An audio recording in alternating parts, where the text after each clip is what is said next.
Ya en 1980 entré a formar parte de un equipo con un evangelista muy famoso, Luis Palao. Y en 1982-83 formamos Vida Nueva para México. Comencé dando clases, yo nunca me imaginé, yo creí que era misionero, que Dios me había llamado para misionero, pero Dios me llamó después a enseñar, después como evangelista, y creo que actualmente, ¿verdad?, Dios me está usando como maestro. Entonces, a través de todos estos años he aprendido que lo que yo sabía, primero nos convertimos con un misionero bautista, mi hermano Alejandro y yo, que es el director del ITI, del Instituto Teológico Internacional. Después comencé a estudiar con los pentecostales, con iglesias de las Asambleas de Dios en Acapulco, después con presbiterianos. Entonces, estando en todas estas denominaciones cristianas, pude ver la diferencia entre unos, entre otros. Los presbiterianos enseñan la teología de la reforma, el pentecostalismo, ¿verdad?, pues le ponen más énfasis a los dones espirituales. Los bautistas le ponen más énfasis al evangelismo y a ganar las almas. Pero en todas estas circunstancias pude aprender que muchas cosas que me habían enseñado, yo tenía que venir particularmente a la Biblia y comenzar a redescubrir cosas que tal vez yo no había aprendido igual. Por ejemplo, casi durante los primeros 10 años de nuestro ministerio, nosotros no creíamos en los dones espirituales. Y no fue hasta más o menos en la década de los 90 cuando Dios me mostró que el hecho que haya abusos de los dones espirituales, y por ejemplo como el don de lenguas, no significa que esos dones no estaban vigentes. Entonces yo agarré una aversión a los dones espirituales, porque en aquel tiempo a cualquier iglesia donde nosotros entrábamos, todo el mundo estaba hablando en lenguas y el pastor hablando en lenguas, cuando en 1 Corintios 14 se prohíbe en la iglesia el domingo hablar en lenguas, a menos que haya alguien que interprete, y que sea por orden, 1 o 2 o 3, pero no todos al mismo tiempo. Y eso a mí, ¿verdad?, pues me sacaba de onda. ¿Por qué los pastores no obedecen la palabra de Dios? Y a través del tiempo pues ya nos dimos cuenta, ¿verdad?, que todo hay un orden en la Biblia, y para eso se escribió todo el capítulo 14 de Corintios, para regularizar el don de lenguas, del cual se ha abusado muchísimo. Y así comenzamos a descubrir tantas cosas que están en la Biblia, pero que necesitamos entender que mientras más pasa el tiempo y más caminas tú con Dios, más luz tenemos en la revelación. Ya no hay más revelación bíblica. La Biblia es un libro sellado, donde termina con Apocalipsis diciendo que nadie hay que agregarle ya nada. Dios ya no tiene nada que decirnos del infierno, del cielo, de los ángeles, de la vida, de la muerte, de la resurrección, más lo que está aquí. Entonces todo lo que Dios tenía que decirnos se encuentra aquí. Ya no hay tal cosa como que tengo una nueva revelación. Espérame, tienes una nueva iluminación de lo que ya está revelado, pero nuevas revelaciones ya no hay, porque la Biblia está completa. Y si pudiéramos decir que hay más revelaciones, pues nunca acabaríamos de llenar la Biblia. Como les dije hace algún tiempo a un grupo de pastores, si alguien me dice, hermano, es que tengo una nueva revelación, le dije, ponle Tercera de Pancho 3:1 y pégaselo a la Biblia, porque entonces a la Biblia le faltan capítulos. Si tú tienes nuevas revelaciones, es porque Dios sigue revelándonos cosas que le faltaron a la Biblia. Y la Biblia es un libro sellado y completo. Y hay de aquel, como dice Gálatas 1, que os anuncie un evangelio diferente que el que hemos recibido de los apóstoles, los cuales pusieron el fundamento de la palabra de Dios. Y así pasa cuando venimos a las profecías, cuando venimos al libro del Génesis. Yo también creía que el arrebatamiento era a la mitad de la tribulación, porque la Biblia dice que vamos a ser libres de la ira, y la ira comienza aparentemente a la mitad de la tribulación con la persecución del anticristo. Después modifiqué mi manera de pensar, y claro que ahora es inequívoco, ¿verdad? La forma en la que la iglesia va a salir de la tribulación, y no vamos a atravesar la tribulación. Vamos a salir antes de los 7 años, se llama el pretribulacionismo, porque está clarísimo con las profecías de Daniel. Entonces, cuando pones en la Biblia Ezequiel, Daniel, Zacarías, Apocalipsis, y armamos el rompecabezas completo, tenemos la visión de poder entender claramente, sin sacar algo de Daniel o algo del Apocalipsis y no tomar en cuenta las demás partes de la Biblia. Ahí es cuando se forman herejías. ¿Qué es una herejía? Es una verdad llevada al extremo, nada más. Es una verdad. O sea, las lenguas existen, pero llegó el momento que comenzaron a enseñar que si tú no hablabas en lenguas, no tenías el bautizo del Espíritu Santo. Eso es una herejía. ¿Por qué es una herejía? Porque si una persona recibe a Cristo y le falta algo, es una persona mocha. Es como un niño que nace y que te falta el páncreas, o naciste sin el hígado. Espérame, eres un fenómeno, no eres una persona completa. Entonces, cuando nacemos en Cristo, estamos completos, dice Colosenses capítulo 2, y no nos falta nada. Hemos sido convertidos, transformados, regenerados por el Espíritu Santo, ungidos con el Espíritu Santo y bautizados con el Espíritu Santo en el momento de la conversión. No nos falta nada más que crecer en la gracia y el conocimiento de Cristo y mantener esa llenura que viene después.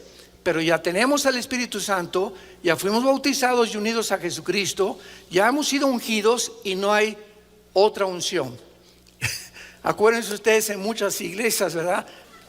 ¿Cómo que otra unción más fresca? O sea, ya no hay más unciones. Dice 1 Juan capítulo 2, 21, que la unción que recibimos permanece en nosotros. Y esa unción, que es el Espíritu Santo, simplemente Él quiere más de nosotros, no nosotros más que de Él. Hay canciones que también dicen: Espíritu Santo, lléname, espérame tantito, te va a contestar. No, yo quiero que tú me pidas que yo pueda darme oportunidad de entrar a tu vida, quita más pecado de tu vida y te voy a llenar. No es a la sopa marucha, no es instantánea. Queremos más de ti, Señor, queremos más de ti, Señor. Él es el que quiere más de nosotros, no nosotros de Dios. Él está esperando que nosotros le abramos más campo en nuestra vida, más santidad en nuestra vida, para que Él pueda llenarnos más con su Espíritu. Entonces vemos que a través del tiempo vamos entendiendo muchas cosas. Y es igual con la oración. Comenzamos a orar y vamos a reunirnos a orar, hermanos. Y comienza un hermano, y el otro por acá y el otro por allá. Oye, cállense por favor todos. La Biblia dice que cuando alguien ora, nos pongamos de acuerdo en el que está orando. ¿Cómo ponemos de acuerdo si todos están orando al mismo tiempo? Pero son costumbres que entraron a la iglesia cristiana. Entonces, cuando hay una reunión de oración, no estamos todos, por acá, y sí, Señor, y no, por acá, Señor. Total que no me dejan ni orar, de tanto grito y de tanto sombrerazo, ¿verdad? Como decimos en mi pueblo. Entonces, cuando estamos orando, tiene que haber un orden, y alguien lleva la oración y los demás nos ponemos de acuerdo en la persona que está dirigiendo la oración. Pero si oramos todos al mismo tiempo, ¿cómo podemos ponernos de acuerdo con el que está dirigiendo la oración?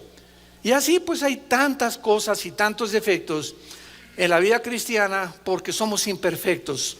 Pero mientras más pase el tiempo, más vamos teniendo más orden, conociendo mejor al Señor, la forma como las cosas deben de hacerse.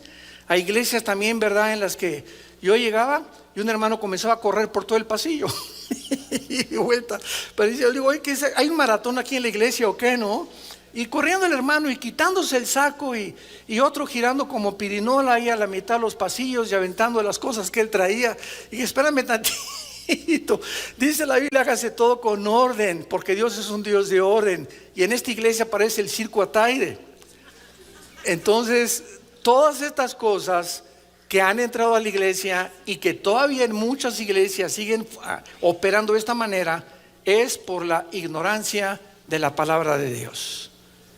Nada más, porque no hay suficientes estudiantes ni personas que quieran buscar a Dios, porque Dios quiere que nosotros podamos conocerle y hacer las cosas de acuerdo a como Él las ha ordenado. Y si tú le das la oportunidad a Dios a través de tu vida y de tu comunión con Cristo todos los días, de que el Espíritu Santo hable a tu vida, vas a descubrir la verdad. Y ¿sabes una cosa? Vas a ser libre. El día que conozcas la verdad te hará libre. Libres de paganismo, de tradiciones, de falsas enseñanzas, de herejías, de cosas y costumbres que entran a las iglesias y que se aceptan como si fueran una verdad. Porque dice el dicho que cuando una mentira se repite 100 años, se acaba aceptando como una verdad. Muy bien. En el libro del Génesis, capítulo 1, el versículo 1 es el versículo más científico que hay, independientemente de los que vamos a ir descubriendo. En este estudio que hemos abordado acerca de Dios y la creación, estoy introduciendo la astrofísica, la física, la astronomía y todo lo que en el campo científico se ha descubierto siglos después de cuando se descubrió la Biblia, o siglos después cuando la Biblia ya estaba realmente hablando de cosas que los científicos después descubrieron para comprobar que la Biblia tenía razón. Y estas evidencias, por eso es tan linda esta serie, es para darles a todos ustedes jóvenes universitarios principalmente municiones, para que tengan información, porque el pueblo de Dios perece cuando no hay conocimiento. Y cuando no tenemos el conocimiento suficiente, tú entras a la universidad y te vas a encontrar con maestros ateos, humanistas, materialistas y evolucionistas. Y estudiantes y amigos que van a tratar de desviarte del camino, porque Satanás usa a nuestros amigos y casi siempre los más cercanos para tratarnos de desviar o envenenarnos o distorsionar el camino de la santidad, de la justicia y de la luz. Entonces, todo esto es para que ustedes puedan darse cuenta que no hay ningún sistema filosófico, ninguna ideología que la Biblia no haga pedazos. La Biblia destruye el pensamiento humano y las ideas humanas que a través de los siglos han prevalecido y a través de las cuales el mundo ha sido engañado precisamente por ignorar la verdad de Dios. La única verdad que existe en el universo es la verdad de Dios. Y esta verdad es la que nos hace libres. Esa verdad es la que nos muestra realmente el camino que debemos de caminar. Rápidamente, como un ejemplo, la famosa teoría de la evolución. Cuando Carlos Darwin la postula en su libro, el libro de las especies, él no afirma que venimos de los animales. Lee 2 o 3 veces más ese libro y te vas a dar cuenta que él simplemente está postulando, él está hipotetizando, él está filosofando y dice: puede que, chance y, no sé, no estoy seguro, pero estoy investigando allá en los Galápagos, ¿verdad? Cerca de Sudamérica, en unas islas, a ver si encuentro por qué a los pajaritos se les cambia el pico. Y una cosa es la microevolución y otra cosa es la macroevolución. Entonces se tomó como una verdad y se comenzó a enseñar en las escuelas y se sigue enseñando y se siguen sacando los científicos ateos lo que le llaman en inglés el fake news, o las noticias falsas que abundan en el internet. Y en CNN también, y en Fox News, y en todos los medios de comunicación hay noticias que no son verdad, donde se dice verdad de que venimos de los animales y cómo somos el proceso de una evolución accidental o fortuita, lo cual la biología la contradice, la física la contradice con la primera y la segunda ley de la termodinámica, y la genética con el descubrimiento del ADN en 1954 hace pedazos la teoría de la evolución. Pero ¿por qué se sigue enseñando? Porque no tienen otra cosa que enseñar, porque ningún científico sabe cómo comenzó el universo. Ningún científico sabe quiénes somos. ni los elementos que forman el cuerpo humano. Porque dentro de nuestro conocimiento e investigación científica, nunca descubriremos el origen del universo. Porque para que pueda ser científico, tiene que ser demostrativo.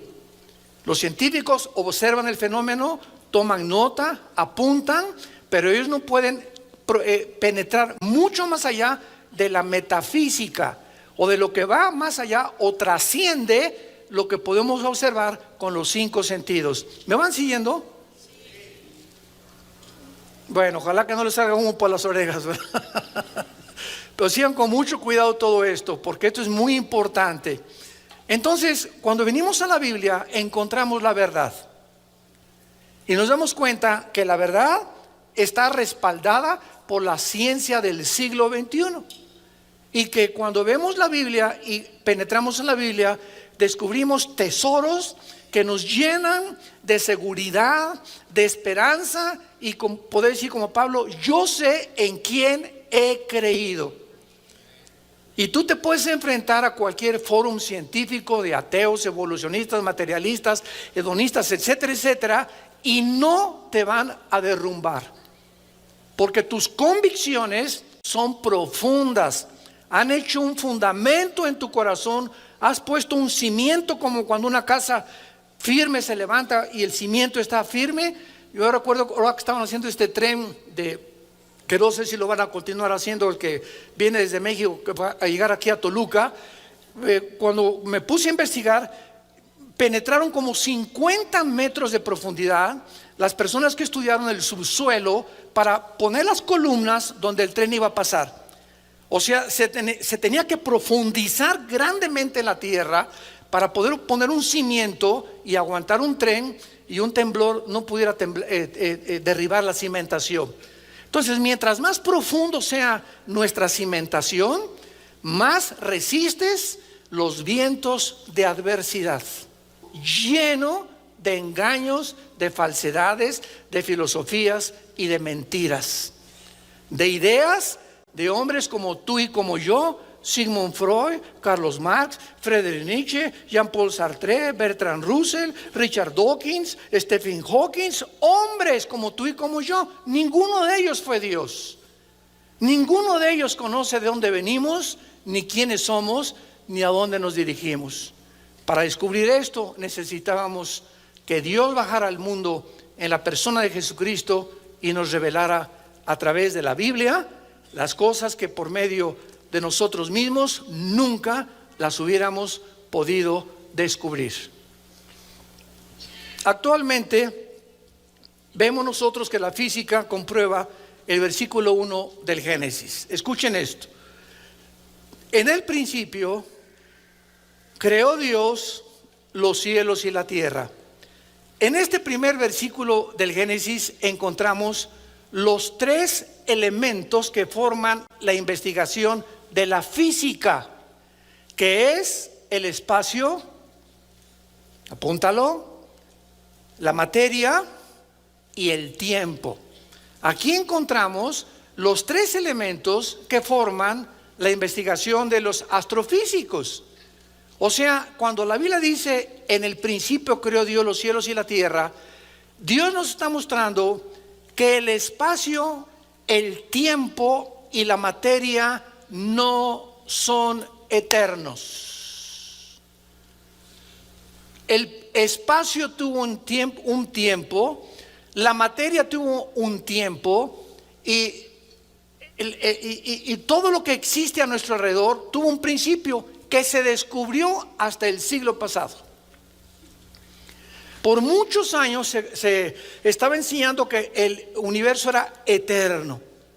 Y cuando dice la Biblia en el principio, hace 4.500 años que se escribió el Génesis, aproximadamente, ya está mostrando que el tiempo, la materia y el espacio tuvieron un principio. Miren, por ejemplo, vamos rápidamente a Hebreos capítulo 1. Y miren lo que dice el escritor a los Hebreos con estas palabras que aunadas al Génesis capítulo 1, vemos nosotros la impresionante consistencia y relación entre los libros de la Biblia. Dice Hebreos capítulo 1, versículos 10 al 12. Oh Señor, en el principio, otra vez, el autor de Hebreos, que escribió siglos después de Moisés, que escribió el Génesis, está completamente de acuerdo en lo que dice el Génesis. En el principio fundaste la tierra y los cielos son obra de tus manos. Ellos perecerán. ¿Qué está diciendo el libro de Hebreos? Que el universo, conforme a lo que los astrofísicos descubrieron y la astronomía descubrió, está en un proceso de decadencia. Se llama la segunda ley de la termodinámica, o también se llama en la física la ley de la entropía. Todo en el universo está sufriendo un desgaste, un deterioro, todo se echa a perder, todo se oxida. El Sol está perdiendo millones de toneladas masa por segundo. Las galaxias están expandiéndose cada vez más. Las estrellas están desapareciendo. Hay muchas estrellas que en la noche salimos y las observamos y ya no existen. Pero desaparecieron hace 3, 4 millones de años. ¿Pero por qué las seguimos viendo? Porque la luz viaja. Cosa que lo vamos a comprobar en el libro de Job, como Dios en el libro de Job, y tiene la antigüedad del Génesis, nos muestra que la luz viaja. Las tinieblas son estáticas. Las tinieblas no viajan. En otras palabras, cuando aplicamos los procesos físicos o los principios físicos a los principios espirituales, si tú estás en la luz, estás viajando. Y si tú estás en tinieblas y no tienes a Jesús, eres una persona que no vas a llegar a ningún lado. Estás como trompo, así nada más dando vueltas como en el desierto. Ya tienes 10, 15, 20 años en tu vida. No has llegado a ningún punto en tu vida, porque solamente cuando estás en la luz viajamos en línea recta. El camino del justo es como la aurora, que va en aumento hasta que el día es perfecto. El justo, el cristiano, va y cada vez sabemos más, cada vez hay más luz, cada vez aprendemos más, cada día nos da gozo levantarnos en la mañana, nuestra mente es llena con la palabra de Dios, con las sorpresas que Dios tiene para con nosotros. Nunca caemos en una rutina los cristianos, o por lo menos no deberíamos de caer, con tantas maravillas que Dios tiene para aquellos que le aman de corazón. Y dice el libro de los Hebreos: ellos perecerán, o sea el universo, mas tú permaneces. Y se envejecerán como una vestidura, como un vestido los envolverás y serán mudados, pero tú eres el mismo y tus años no acabarán. Ya el escritor de Hebreos hace 2000 años. Y ya el libro del Génesis hace 4500 años establecían lo que se descubrió cuando se descubrieron la primera y la segunda ley de la termodinámica. Nada se crea ni se destruye y todo sufre un deterioro, una oxidación, todo se envejece. El universo está a punto de desaparecer. El universo es como un reloj que se le dio la cuerda y se le está acabando. Y lo estamos comprobando en el siglo XXI con la increíble avance de la tecnología moderna y también la ciencia. Muy bien. Y el tiempo, no saben cómo me encanta enseñar y me río, ¿verdad? Porque esto hace pedazos a los científicos, a los ateos, a los evolucionistas, a los materialistas, a los que se creen Pirration. ¿Saben ustedes que el tiempo no existe?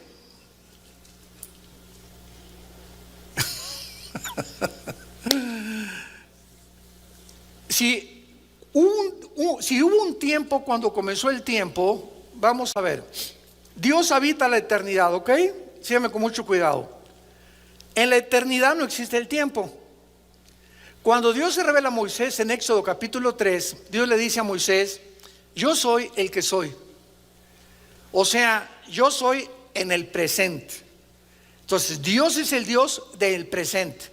Si en la eternidad existiera el tiempo, pues hubo un tiempo que comenzó la eternidad. Y cuando hablamos nosotros de la eternidad, creemos que es un punto que comienza aquí y la eternidad es nunca va a acabar esa raya, pero no es la forma como la Biblia mide la eternidad, es como la medimos nosotros. Porque si hay un punto donde decimos que aquí comenzó la eternidad y la eternidad es algo que continúa por los siglos de los siglos de los siglos, entonces la eternidad tuvo un principio, ¿de acuerdo? Pero la eternidad nunca ha tenido un principio ni ha tenido un fin. Dice en Isaías la Biblia que Dios habita la eternidad y con los quebrantados de corazón. Entonces Dios habitaba la eternidad y Dios es luz. En la eternidad no hay tiempo, en la eternidad no hay un principio. La eternidad es una dimensión completamente diferente que no hemos alcanzado a comprender. Síganme con mucho cuidado. Cuando Dios dice en el principio, Dios deja la eternidad y pone una dimensión nueva, que es la dimensión en la que tú y yo estamos viviendo, que es de 4 dimensiones.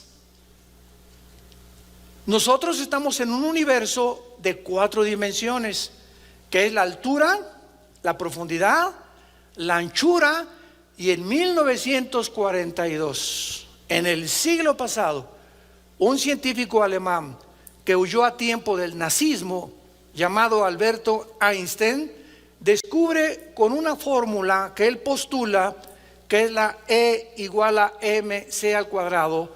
La energía es igual a la masa por la velocidad de la luz al cuadrado, el tiempo. Entonces, Alberto Einstein introduce lo que la Biblia decía, que el tiempo es relativo. De ahí viene la teoría de la relatividad de Alberto Einstein. ¿Qué quiere decir? Pongan atención. ¿Cuándo fue escrito Apocalipsis? Hace 2000 años. ¿Amén? ¿O no? Bueno, Apocalipsis fue escrito por el apóstol Juan hace 2000 años. ¿Tú ya habías nacido hace 2000 años? Ni yo tampoco. Juan viaja 2000 años en el tiempo y ve lo que ya sucedió, lo que no ha sucedido y lo que está por suceder. Les dije que les iba a salir humo. ¿No es precioso esto? La Biblia es el único libro de los billones de volúmenes que existen en el universo, en las librerías, hiperdimensional.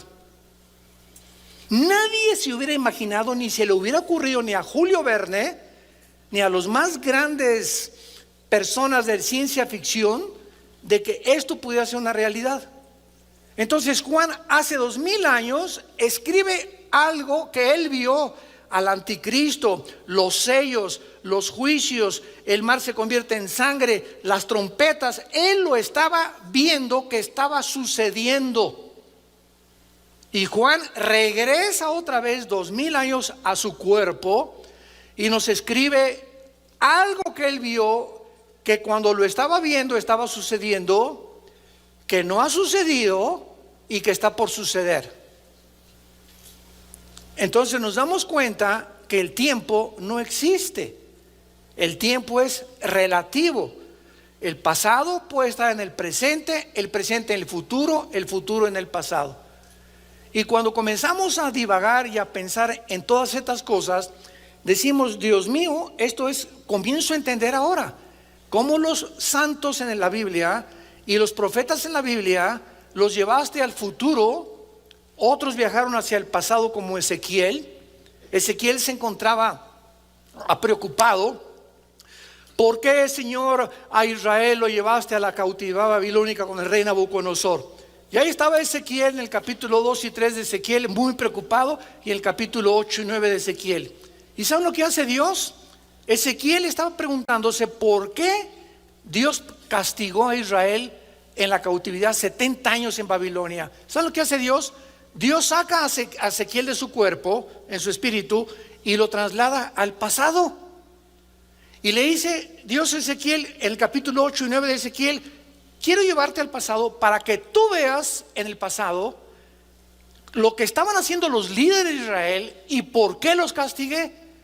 Y entonces Ezequiel escribe que los líderes de Israel y casi todos los varones de Israel tenían infectada la mente con pornografía.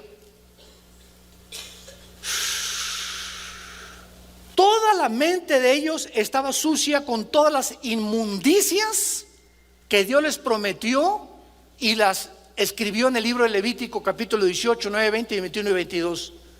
Sexo con los animales, sexo hombre con hombre, mujer con mujer, bestialismo, sadomasoquismo, etcétera, etcétera. Y dice Dios, esta es la razón por la cual los castigué. Y entonces ya Ezequiel regresa otra vez al tiempo donde él se encontraba y comienza a adquirir una visión mucho más amplia de por qué Dios es justo cuando Él envía juicios al mundo. Y es lo que los seres humanos no comprendemos en el siglo XXI. ¿Por qué mandó Dios un tsunami en Indonesia? Ay, hermano, y en el último tsunami de Indonesia se murieron el 45%, eran pequeñitos, eran niños menores de 10 años. ¿Qué Dios tan feo y tan falta de misericordia? Así pensamos los seres humanos. Y cuando comenzamos a investigar, nos damos cuenta que en Indonesia es uno de los países, es una isla de lo más pagano que existe, y que la prostitución, como en Singapur se comenzó a quitar, es donde más hay en el mundo. A esos niños que Dios se los llevó en el tsunami, fue un acto de misericordia, de llevárselos al cielo para que no crecieran y se prostituyeran. Fíjate cómo cuando cambias el foco y el vidrio para ver las cosas, te das cuenta que los pensamientos de Dios no son nuestros pensamientos. Pero por nuestra mente tan reducida que tenemos y nuestra falta de capacidad de entender que son más altos que nosotros, siempre nos ponemos de jueces de Dios. Si yo hubiera sido Dios, no hubiera permitido este accidente. Si yo hubiera sido Dios, espérame tantito, pero tú no eres más que un renacuajo con cerebro de caracol, hígado de pollo, y ya nos seguimos, ¿verdad? Comparados con Dios. En el principio creó Dios los cielos y la tierra, el tiempo, el espacio y la materia. La materia no se puede separar del espacio, ni el espacio se puede separar del tiempo. Son tres elementos indivisibles en la astrofísica y en la astronomía. Y eso es precisamente lo que Dios nos comienza a abrir el panorama para que comencemos a penetrar en el mundo invisible, espiritual, que nosotros no hemos podido conocer. Ahora, muy bien, el versículo 2 del Génesis describe un panorama completamente diferente al panorama de la tierra original. Y entre el versículo 1 y versículo 2 existen en la teología dos teorías o dos perspectivas. A mí me enseñaron, cuando comencé a estudiar teología hace algunos años, que el versículo 1 y el versículo 2 era la continuación de la creación de Dios, y que la tierra pues estaba descompuesta, desolada, y después ya Dios la compuso, y el primer día Dios dijo que sea la luz. Sin embargo, cuando comencé realmente a meterme en las raíces hebreas, en las palabras hebreas del versículo 1 y el versículo 2, descubrí que lo que me habían enseñado no se podía sustentar ni tampoco mantener, al ponerlo en una balanza, de decir que había continuado la creación de Dios, porque lo que descubrí y lo que la mayor parte ahora de los teólogos estamos de acuerdo es que entre el versículo 1 y el versículo 2 pasaron millones de años. Millones de años. Vamos por orden. En el principio nosotros no existíamos. ¿Quiénes fueron las primeras criaturas creadas por Dios antes que nosotros? Los ángeles, los serafines y los querubines. Los serafines son criaturas que, dice Isaías 6, están arriba del trono de Dios. Los querubines están alrededor de Dios Y en el arca del pacto se describen cuando Dios le dijo a Moisés que fundiera los serafines, que los pusiera con alas, inclinando, viendo el propiciatorio, o sea, como guardianes de la santidad de Dios. Y los ángeles no son querubines, los ángeles no son serafines. La palabra malak, con K al final, que se usó para ángel, y angelus en el griego significa mensajeros. Entonces, los querubines no son mensajeros de Dios, ni los serafines. Ahí están con Dios en el tercer cielo. Y los ángeles son otras criaturas que son iguales a nosotros.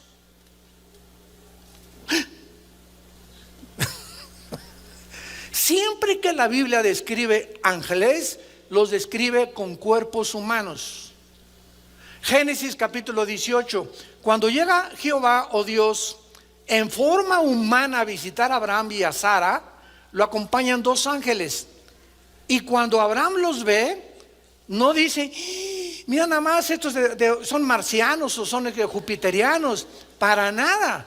O sea, inmediatamente sintió en el espíritu que eran criaturas, ¿verdad?, divinas, y les hace de comer. Y estas criaturas, estos ángeles, al mismo tiempo que adquieren cuerpos humanos, cuando se materializan en sus cuerpos, que no son como los nosotros, pueden comer.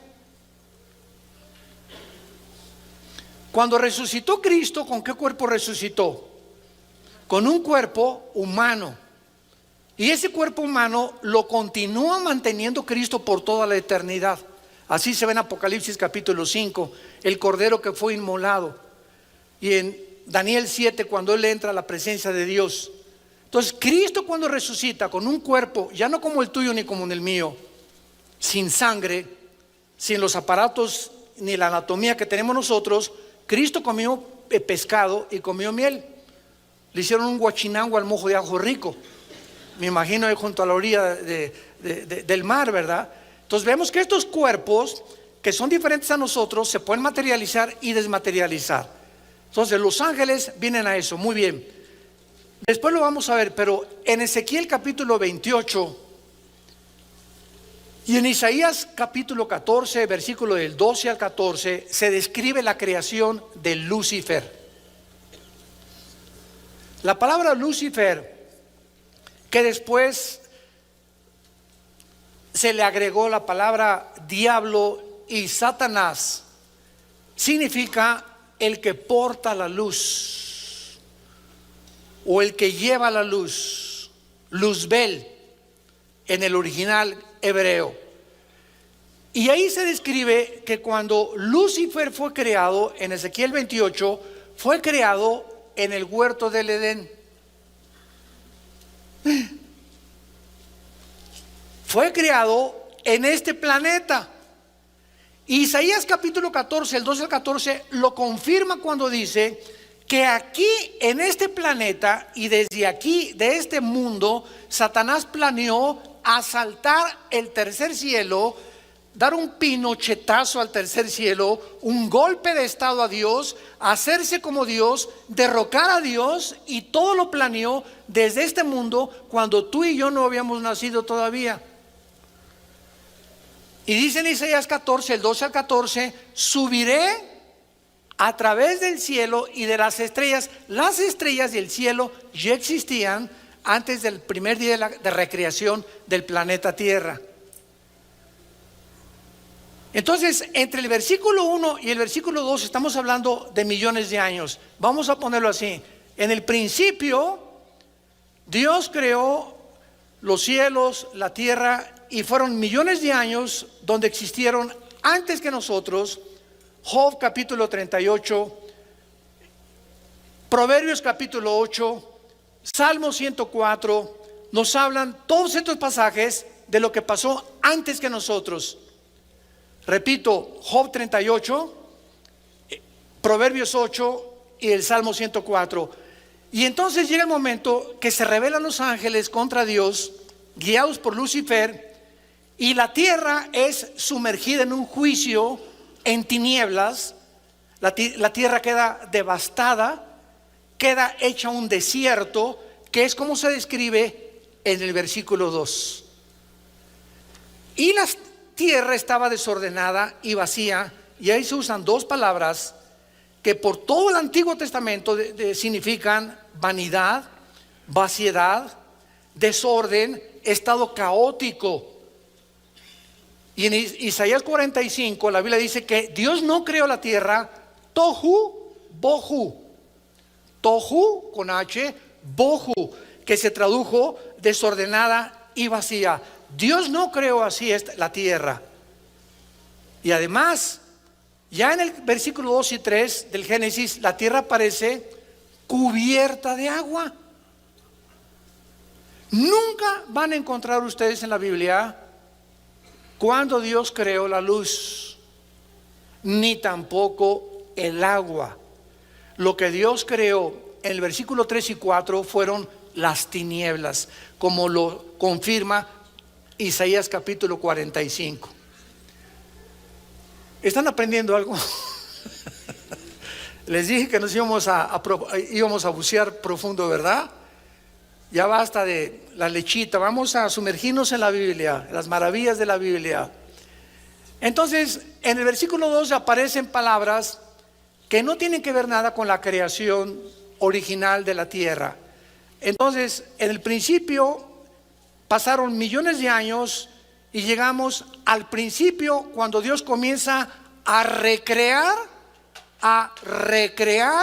el mundo, a prepararlo para colocarnos a nosotros aquí en este mundo, después de lo que Satanás hizo con este mundo. ¿Y qué confirma que realmente lo que estamos diciendo es verdad? Porque en el versículo 2 aparecen las palabras tinieblas. Vean las palabras del versículo 2: desorden, vaciedad o caos, tinieblas, abismo, que son palabras, 4 palabras que en toda la Biblia, no nada más en el Antiguo Testamento, están relacionadas con el pecado. ¿Qué hizo que la tierra fuera cubierta completamente de agua? Cuando dice la Biblia, en el principio Dios creó los cielos, Shamayim, que es cielos, y Eretz, con TZ al final, que es la palabra tierra para hebreo, significa tierra seca. Entonces, en el principio la tierra no estaba llena de agua. Fue en el versículo 2 donde aparece llena de agua. ¿Qué pasó entre el versículo 1 y el versículo 2? La caída de los ángeles, la creación de los ángeles y el juicio que Dios sumergió este planeta antes que nosotros fuéramos colocados para poder otra vez reconquistar lo que Satanás había destruido. Y fuimos derrotados por él otra vez en el huerto del Edén. Y cuando Adán y Eva fueron colocados en el huerto del Edén, ahí estaba ya Hashash, que se tradujo en Génesis 3:1 la serpiente. Y esa palabra serpiente no es la palabra hebrea para reptil. O sea, esa serpiente de Génesis 3 no era un reptil, era un ser luminoso, que sabemos más adelante en Apocalipsis 12, la serpiente antigua que se llama Satanás. Muy bien, entonces vemos aquí claramente estas palabras: tohu bohu, desorden y vaciedad; tinieblas, que estaban sobre el abismo. ¿Qué es el abismo? Es el centro de la tierra donde se encuentran ¿quiénes? No, los demonios. Pongan atención, en la Biblia se describen 3 prisiones en el centro de la tierra. Una es el infierno, que es la traducción de la palabra Sheol, que es Gena en el griego, y que está en el centro de la tierra. Cristo lo describió, el infierno. En el infierno no hay demonios. En el infierno se encuentran todos los espíritus humanos que están esperando ser resucitados al final del milenio, Apocalipsis 20 del 11 al 15, en el juicio del gran trono blanco. Entonces, en el infierno no hay demonios. En el abismo está la prisión de los demonios. ¿Quiénes son los demonios? ¿Son ángeles? No. ¿Son ángeles caídos? Tampoco. Son criaturas sin cuerpo que en un juicio de Dios lo perdieron, y ahora sí que, como dicen en Guanajuato, son las almas en pena, o la llorona, o hijos de la llorona. O sea, el mexicano hemos tratado de ponerle a las voces que se oyen en los callejones de Guanajuato y en San Miguel de Allende en la noche y en las provincias, etcétera, etcétera. Y aquí está la llorona y son los espíritus que murieron aquí, etcétera, etcétera. Todas esas cosas son demonios. Cuando a alguien le hacen una limpia, los chamanes, en ese momento esa persona está trayendo demonios a su vida. Se llama brujería en la Biblia. Deuteronomio capítulo 18. Dios prohíbe las limpias, Dios prohíbe la bola de cristal, Dios prohíbe la adivinación, Dios prohíbe la comunicación con los muertos, el contacto con los muertos, el contacto con los espíritus. Todo esto pertenece a las tinieblas. Y si Dios es luz, 1 Juan 1, 5 al 8, y no hay ninguna tinieblas en él, ¿de dónde salieron las tinieblas del versículo 2? Entonces vamos a ver que mientras más juntamos y más escudriñamos y más estudiamos, descubrimos estas maravillas increíbles de Dios. Ahora vamos a ver esto en penúltimo lugar. Pongan muchísima atención en esto. ¿Cuántos cielos menciona la Biblia? El primer cielo, que es donde habita Dios, ¿correcto? El segundo cielo, que es el universo. Y el tercer cielo, de la atmósfera hacia abajo. Y esto lo menciona 2 Corintios 12, del 1 al 3. Pablo menciona a los tres cielos. Y en Efesios 2, del 1 al 2, dice la Biblia que Satanás, que la palabra Satanás significa el enemigo, para que lo pongas en tu Biblia, o el adversario. Eso significa la palabra Satán. Y la palabra diabolos, que aparece hasta el Nuevo Testamento, significa el acusador, el que acusa a los hermanos. Pero su nombre es Lucifer. Cuando tú dices el licenciado Carlos Muñoz, licenciado es el título, ese no es su nombre, es un título, o doctor o ingeniero. Carlos es su nombre, Núñez es su apellido. Entonces, cuando hablamos del diablo, su nombre no es Satanás, su nombre no es el diablo, son títulos de él. Su nombre es Lucifer, el que llevaba o portaba la luz. Dios habita la eternidad, y entonces Dios crea los tres cielos. Dios no habitaba en el tercer cielo. Dios ha comenzado a habitar en el tercer cielo desde el principio de la creación. Entonces Dios se baja de la eternidad al tercer cielo, donde pone sus cuarteles generales, y Él decide y determina en su soberanía habitar ahí, mientras gobierna este universo que ya va a terminar pronto. Y entonces crea debajo del tercer cielo el cosmos, que se tradujo como el mundo. Pero la palabra cosmos abarca todas las galaxias, los hoyos negros, todos los millones de galaxias y estrellas que existen. Todo nuestro universo es un universo cerrado. Es lo que Dios creó, y todo está bajo 4 leyes físicas: la ley de la gravitación, las leyes termonucleares y las leyes de la termodinámica, la ley de la termodinámica. Todo el universo está bajo estas 3 leyes y funciona bajo estas 3 leyes.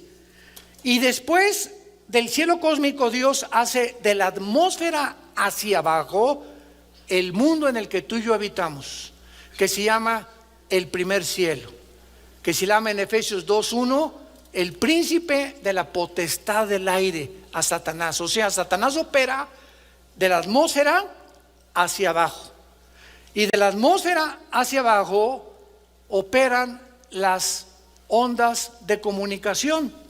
El sonido se transmite en ondas. Si te sales de la atmósfera y el sonido no se transmite en ondas, la luz viaja en ondas, y toda la atmósfera hacia abajo. Ahorita estamos aquí, yo no oigo nada, pero si traigo un aparatito que se llama el radio y lo prendo, está la charrita del cuadrante, está FM, esta M, y solamente muevo una perillita y agarra una banda que yo no oigo con mis oídos físicos, pero aquí está junto a mí, junto a ti. Aquí estamos llenos de bandas que no vemos ni oímos, pero que existen y que son captadas por un aparato que se llama el radio. Y estas bandas y los medios de comunicación, dice la Biblia, están controlados por Lucifer. Primero Juan capítulo 5 versículo 19, el mundo entero está bajo el maligno. Apocalipsis capítulo 12 del 8 al 10, el diablo que engaña a través de los medios de comunicación al mundo entero. Cuidado con lo que oyes en el internet, en la televisión, en las telenovelas, en las redes sociales, lo que lees. No todo lo que estás leyendo y oyendo es verdad. La mayor parte de la información que reciben los seres humanos está distorsionada, alterada y pervertida por las películas, por las magazines, por las telenovelas, por el internet, por todo lo que existe actualmente. Entonces nos damos cuenta que vivimos nosotros en el primer cielo, que es el cielo donde tú y yo podemos vivir. Nos salimos de la atmósfera, ya no hay oxígeno, el hidrógeno no está compuesto con la mezcla del oxígeno como está de la atmósfera hacia acá, y Dios nos puso, como dice Hechos 17, los límites de nuestra habitación para que viviéramos en este mundo y no te fueras de luna de miel a la luna, por el amor de Dios. ¿Quién va a preferir la luna a Cancún? Hemos comenzado con dos versículos de la Biblia